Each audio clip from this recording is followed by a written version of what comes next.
네, 오늘은 성령님의 사역 가운데 기름 부음에 대해서 여러분들과 나누겠습니다. 오늘 본문에 다윗은 사무엘의 그 기름 부음을 받고 왕이 되었습니다. 신약의 기름 부음은 성령 하나님의 눈에 보이지 않는 강권적인 역사하심인데, 구약에는 그것을 가시적으로 보여주는 상징적인 의미로서 실제적으로 머리에 기름을 부어서 어떤 하나님께서 맡기신 직임을 그에게 맡기는 그런 사역을 했던 것입니다. 근데 그렇게 기름 부을 때 오늘 말씀해 보니까 다윗이 동시에 여호와의 영에 크게 감동되었다라고 그렇게 말씀하고 있는 것입니다. 말씀드린 것처럼 기름 부음이라는 것은 성령님의 사역입니다.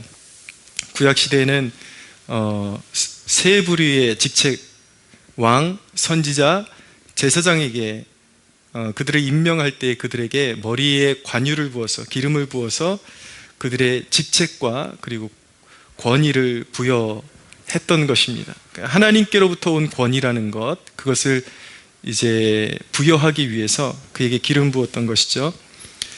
우리 주님 예수 그리스도, 예수님을 그리스도라고 하는데, 그리스도라는 것은 기름 부음 받은 자라는 뜻을 가지고 있습니다. 예수님께 구원자로서의 권위와 능력이 그에게 있다라는 것입니다. 유일한 구원자, 유일한 구원의 길로서 그에게 기름 부음이 있다라는 것을 보여주는 것이죠. 하나님은 그의 성도들에게도 기름 부으시는데, 예수님처럼 그렇게 구원자로서의 기름을 부으시는 것이 아니라 이제 예수 그리스도의 이제 대사로서, 이제 사명자로서 하나님의 백성들에게 기름 부어 주십니다. 이 기름 부음이라는 것이 정확히 우리가 어떤 학문적으로 어떤 정의를 내리기가 쉽지를 않습니다. 이것이 무엇이다 이렇게 딱 정의를 내리기는 힘든데, 이제 성경의 여러 사례들을 조합해가지고 이런 성격을 가지고 있다라고 말할 수 있을 정도인데, 이 기름 부음이라는 것은 성령 세례에, 이제 성령 세례라는 것은 좀 포괄적인 그런 의미를 가지고 있습니다. 하나님의 영이 부어지는 사건이고 그리스도를 향한 사랑이 부어지는 사건이고, 성령 세례를 받게 되면은 그리스도의 십자가의 대속의 은혜를 생각할 때 마음이 뜨거워지고 그분을 향한 사랑에 깊이 이제 들어가게 되고 그리스도와 연합을 이루게 되고, 그리고 그 사랑의 감정과 함께 신령한 은사들이 같이 동반되기도 하죠. 그러나 이 기름 부음이라는 것은 그 성령 세례의 어떤 한 특정적인 단면을 의미하는 것으로 보입니다. 그래서 이 성경을 우리가 보면서 이 기름 부음에 대해서 우리가 유추를 할 때에 그 성격이 어떤 성격을 가지고 있는가 정의를 내릴 수 있냐면, 사도행전 10장 38절에 예수님의 그 사역에 대해서 이렇게 말씀합니다. 하나님이 나사렛 예수에게 성령과 능력을 기름 붓듯 하셨음에 그가 두루다니시며 선한 일을 행하시고 마귀에게 눌린 모든 사람을 고치셨으니 이는 하나님이 함께 하셨습니다 라고 말씀하고 있는데, 기름 부음이라는 것은 분명히 권위와 하나님의 그런 사역을 감당하는 권위와 능력을 부으시는 사건이라는 것을 우리는 알 수 있게 되는 것입니다. 오늘 다윗의 그런 기름 부음 받는 이 장면을 통해서 배우게 되는 기름 부음의 특징들, 다윗을 통해서 엿보게 되는 기름 부음의 특징들 몇 가지를 제가 말씀드리겠습니다. 첫째, 다윗은 기름 부음을 받은 후에 연단을 받았다라는 사실을 보게 됩니다. 자, 다윗이 왕으로 기름 부음을 받았습니다. 그런데 영적으로는 기름 부음을 받았는데, 기름 부음을 받고 나서 바로 왕이 된 것이 아니라 십수년의 깊은 연단을 받아야 했습니다. 그래서 나중에 그 연단을 통과하고 나서야 비로소 다시 기름 부음을 받고 진짜 왕으로 등극할 수가 있었습니다. 그래서 성령께서 기름 부어 주시고 나면은 이 연단의 과정을 반드시 통과하게 하신다라는 것을 우리가 배우게 됩니다. 우리 주님도 이 땅에 계실 때 마귀에게 시험 받으시고 기름 부음을 받으시고 나서 시험 받으시고 고난 받으신 후에야 하늘의 영광을 취하실 수가 있었습니다. 그분은 원래 왕이었죠. 그분은 원래 왕이었지만 시험과 환난과 그리고 공생애의 연단과 십자가를 통해서 죽음을 이기시고 부활하심으로 말미암아 그 영광을, 왕의 영광을 완전히 취하게 되신 것입니다. 여러분, 기름 부음 받은 교회도 큰 시련을 견디고 나서야 부흥이 오는 법인 것입니다. 그래서 우리가 성령의 기름 부음이 임할 때에 반드시 그 기름 부음 받은 종은 반드시 연단의 과정을 통과하게 된다라는 것을 다윗을 통해서 배우게 되는 것이죠. 두 번째로, 다윗이 기름 부음을 받았을 때 연단 중에도 형통했다라는 것을 배우게 됩니다. 기름 부음을 받고 나면 반드시 연단을 거치게 되는데, 그런데 너무나도 역설적으로 그 연단 중에 승리하는 인생을 맛보게 됩니다. 다윗은 기름 부음을 받고 사울에게 그런 험난한 그런 연단을 받기도 했지만, 다윗은 골리앗을 쓰러뜨렸고, 그리고 이제 골리앗을 쓰러뜨린 이후에 이제 여인들이 사울은 천천히요, 다윗은 만만히로다, 이렇게 이제 찬양하는 그 사건이 계기가 돼가지고 사울에게 심한 핍박을 받게 되지 않습니까? 그래서 원래는 군대 장관으로 다윗이 발탁되었다가 사울의 시기심으로 천부장으로 강등되게 되었음에도 불구하고 다윗은 자기 위치에 연연하지 않고, 그러니까 요셉과 똑같은 그런 영적인 성질을 여기서 볼 수 있는 것입니다.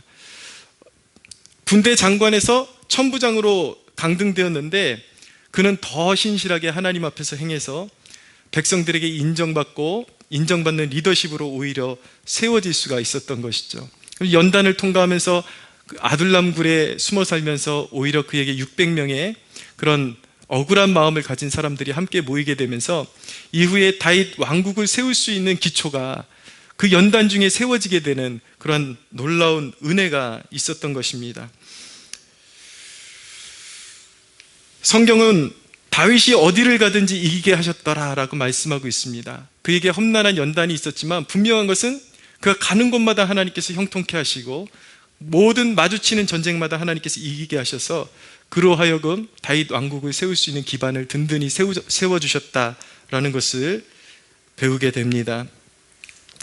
여러분, 기름 부음이 있는 백성은 불같은 시련 중에도 항상 기적과 승리가 있다라는 사실을 우리가 배우게 되는 것입니다. 그러므로 우리가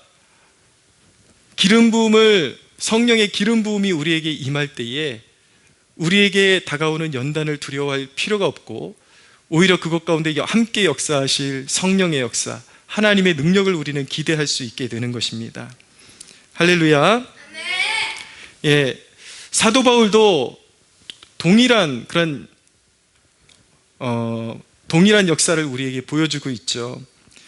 사도 바울이 옥에 갇혀 있을 때에 그가 고백한 말이 무엇이냐면, 자기가 옥에 갇히게 된 그 사건이 오히려 복음 전파가 진전이 되었다라고 그는 고백하고 있습니다. 그것이 빌립보서 1장 12절의 내용인데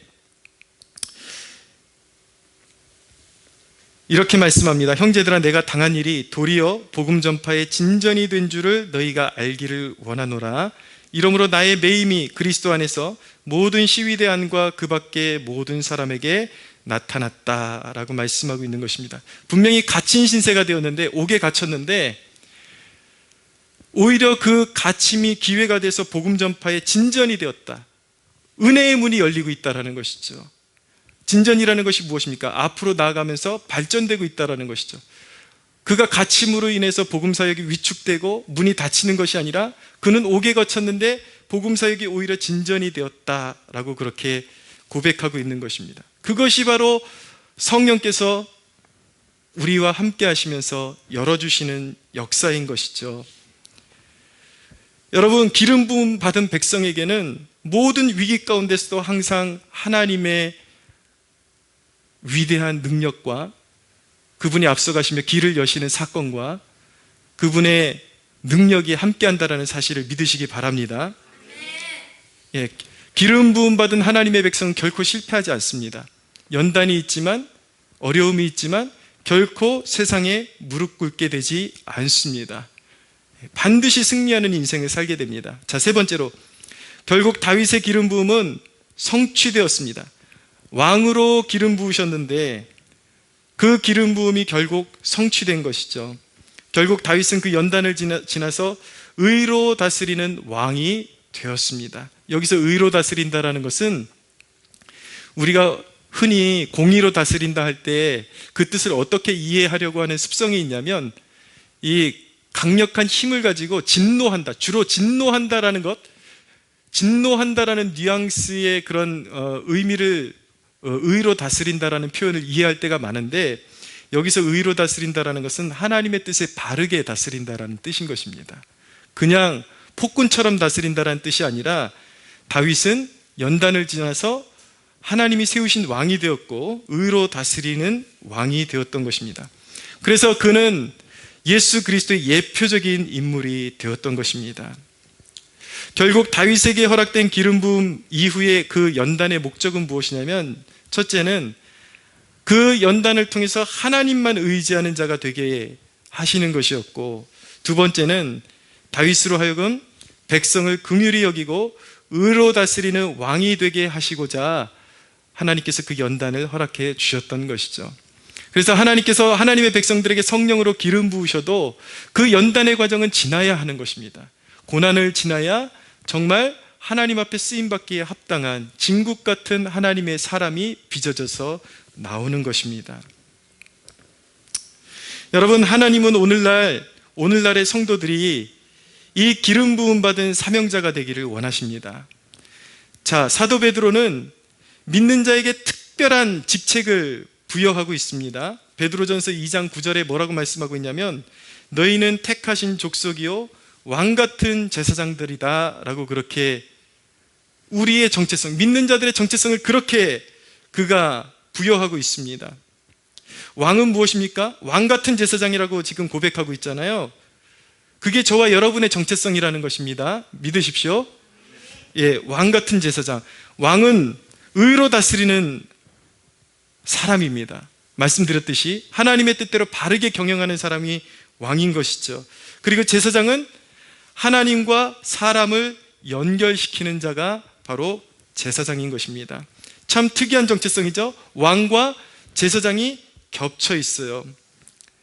여러분, 이것을 제가 설명을 드리면, 우리가 이제는 세상 아래 있지 않고 우리가 믿음 안에 있을 때에 세상의 권세 아래 있지 않다라는 것입니다. 우리는 왕 같은 존재라는 것입니다. 우리는 세상의 권세 아래 있지 않고 세상을 딛고 서 있는 왕 같은 존재라는 것입니다. 할렐루야. 예, 우리의 정체성이 그렇다라는 거예요. 그러나 우리는 중재자라는 거예요. 또다시 무엇입니까? 사도 바울이 고백한 것처럼 사람들을 예수 그리스도께로 인도하는 중매자라는 그 고백처럼 우리는 사람들을 이끌어서 그리스도께로 이끌어가는 중재자의 역할로 서 있다라는 것입니다. 우리는 분명히 다스리는 존재로 서 있지만, 그러나 우리는 또한 서번트로서, 섬기는 본으로서 서 있고, 그 섬기는 사명을 통해서 사람들을 그리스도께로 인도하는 중매자, 중재자의 역할을 우리는 감당하는 위치에 서 있다라는 것입니다.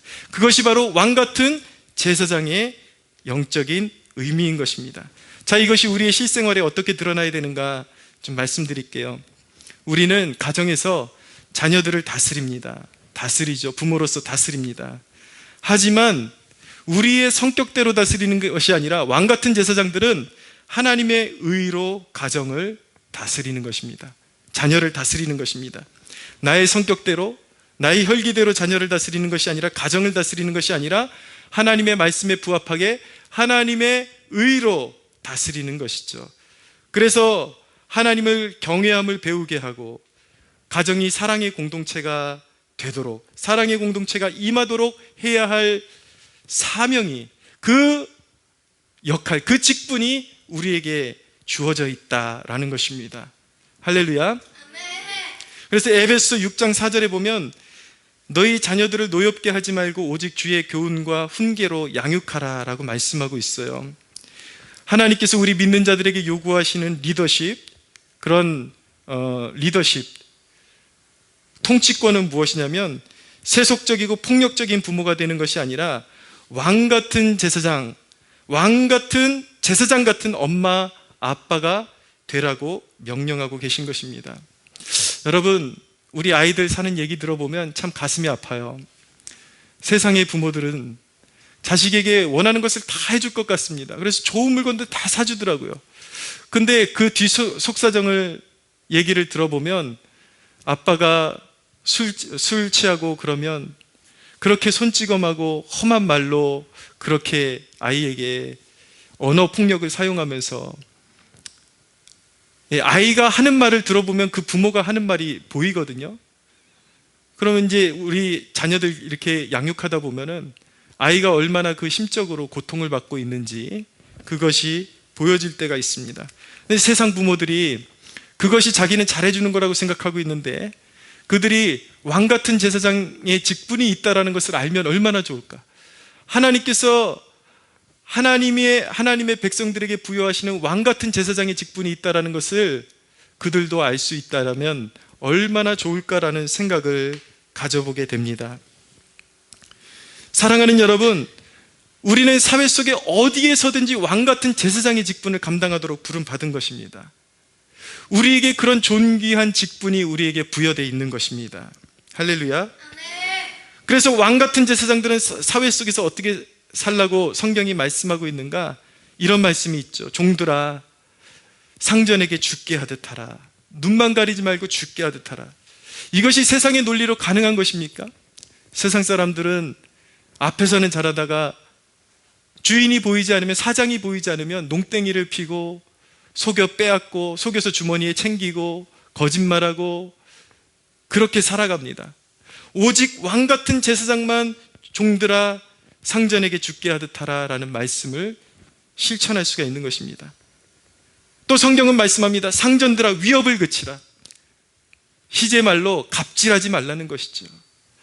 그 권위, 그 물질을 가지고 있는 척하지 말고 찍어 누르지 말고 갑질하지 말아라. 너 위에도 진짜 상전이 있는 줄 알아라. 아랫사람들을 때로는 의롭게 다스리지만 항상 긍휼의 눈으로 바라보려고 하는 그 마음을 가지고 다스리는 상사. 이것이 누가 가능한 것입니까? 오직 왕 같은 제사장의 그 마인드, 그 가치관을 가지고 있는 사람들만이 행할 수 있는 그런 특권이라는 사실을 깨닫는 축복이 있게 되기를 바랍니다. 우리는요, 어디에 있든지 우리는 왕 같은 제사장이에요. 다윗에게 기름 부으셔서 그 연단을 통해서 의로운 왕으로 거듭나기를 원하시는 하나님이 오늘날 저와 여러분에게 원하시는 것이 무엇이냐면 왕 같은 제사장의 직분으로 가정을 다스리는 부모가 되기를 원하십니다. 왕 같은 제사장의 직분으로 가르치는 교사가 되기를 원하고, 왕 같은 제사장의 직분으로 사회일을 감당하는 상사가 되기를 원하고, 그리고 직원이 되기를 원하십니다. 할렐루야. 이거는 세상 어디에서도 찾을 수 없는 가치관이에요. 존귀한 직분이라는 것이죠. 여러분, 그러나 우리가 정말 이 왕 같은 제사장의 마음으로 가정을 다스리고 직장을 다스리고 또 세상을 섬기고 하려면 우리 직분의 영적인 권위와 능력이 임해야 되는 것입니다. 그 영적인 권위와 능력을 부여하는 것이 바로 무엇인가? 성령의 기름 부음인 것입니다. 여러분, 목사에게만 성령의 능력이 필요한 것이 아닙니다. 부모에게도 성령의 능력이 필요합니다. 사장에게도 성령의 능력이 필요합니다. 기업을 운영하는 기업인에게도 성령의 능력이 필요합니다. 아이들을 가르치는 교사에게도 성령의 능력이 필요합니다. 할렐루야.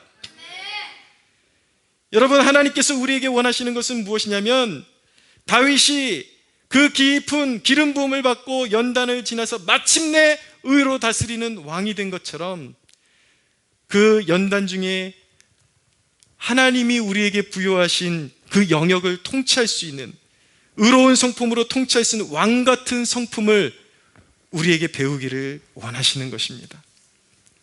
여러분, 우리는 우리의 마음의 재료를 잘 선택해야 합니다. 잘 들으십시오. 오늘 제가 아침에 묵상을 하는데 열왕기상 10장을 묵상하는데 솔로몬의 형통에 대해서 하나님이 말씀하셨어요. 솔로몬이 온갖 진귀한 것을 다 받아 누리는 축복을 누렸습니다. 그게 10장의 내용이에요. 그것은 저주가 아니라 분명히 축복이었어요. 근데 여러분, 11장의 내용이 무엇인지 아십니까? 솔로몬이 그 영화 때문에 타락을 하고 우상숭배에 빠지는 그러한 비운의 인물이 되는 것입니다. 여러분, 오늘날 주 예수 그리스도의 은혜로, 그 보혈의 은혜로 부름받은 우리는 어떤 영화로 우리의 삶을 채워야 하는 것인가? 어떤 영화를 추구해야 되는 것인가? 여러분, 솔로몬을 통해서 배우는 것은 무엇이냐면 결국 영적인 하나님께서 주시는 모든 물질적인 축복, 이 넘치는 축복, 권위가 넘쳐날 때에 사람이 그것을 영적으로 다스리지 못하면 결국 그것 때문에 타락할 수밖에 없는 가장 큰 요인이 될 수밖에 없다는 것을 가르쳐주고 있는 것입니다. 여러분, 우리가 진정으로 그리스도인이라면 우리는 무엇을 갈망하며 우리의 인생을 세워나가야 되는가? 우리는 우리의 외양을 세상의 은과 금으로 치장하는데 우리는 치중해야 되는 것이 아니라 우리의 내면을, 이제는 솔로몬의 영화가 우리의 표면적인 것에 임하는 것이 아니라 우리의 내면에, 세상의 금으로 우리의 내면을 치장하는 것이 아니라 연단의 금으로, 성령의 금으로 우리의 마음이 치장되어야 할 줄로 믿으시기 바랍니다. 그래서 여러분, 세상에서 가장 존귀한 것은 여러분들이 뭐 가난하게 되라 그런 소리 아닙니다. 진정으로 존귀한 것은, 그리스도인으로 존귀한 것은 여러분, 세상에서 사람들에게 내세울 수 있는 그 어떤 눈에 보이는 그런 것이 아니라 왕같은 내면, 하나님께서 베풀어 주신 사람들에게 의로 통치할 수 있는 내면을 소유하는 것, 인내하고 긍휼을 가지고 그리고 소망을 심어줄 수 있는 그런 성령의 열매로 단장을 하는 것, 그것은 여러분, 우리가 세상의 금은보화로 우리가 얻을 수 있는 것이 아니라 연단의 과정을 통해 성령님과의 깊은 교제를 통해서 우리의 마음에 이루어질 수 있는 축복이라는 사실을 믿으시기 바랍니다.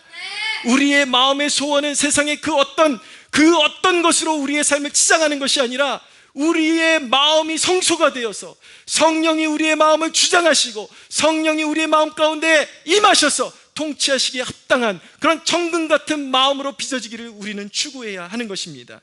할렐루야. 사랑하는 여러분, 연단 중에 계십니까? 세상 부러워하면서 왜 나는 저것을 소유하지 못하는가? 그것에 집중하지 마시고 그 연단을 우리에게 허락하신 하나님의 그 축복된 그 뜻을 우리가 헤아리면서 성령의 사람으로 빚어지기를 갈망하는 저와 여러분들 되시기를 바랍니다. 왕의 성품을 갖춰야 하는 것입니다. 하나님께서 우리에게 주시는 영역 가운데 왕같은 제사장의 직분과 그 마음과 사명을 가지고 다윗과 같은 의로운 통치를 할 수 있는 진정한 우리의 다윗은 누구십니까? 예수 그리스도. 다윗은 예수 그리스도의 표본이잖아요.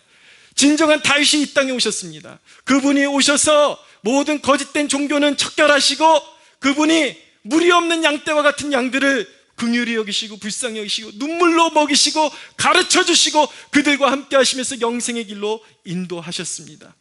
우리는요, 우리의 가정에서, 우리의 직장에서, 우리의 삶 가운데, 우리의 삶의 모든 영역에서 이 그리스도의 통치가 우리의 삶을 통해서 이루어지도록 우리의 삶을 그리스도께 드려야 할 줄로 믿으시기 바랍니다. 우리가 이 왕같은 제사장의 직분을 잘 감당하려면 우리에게 능력이 필요해요. 우리 지금의 이런 모습으로는 안 됩니다. 우리에게 사모함이 있어야 돼요. 기름 부음이라는 것이 있다는 것을 깨닫는 축복이 있게 되기를 바랍니다.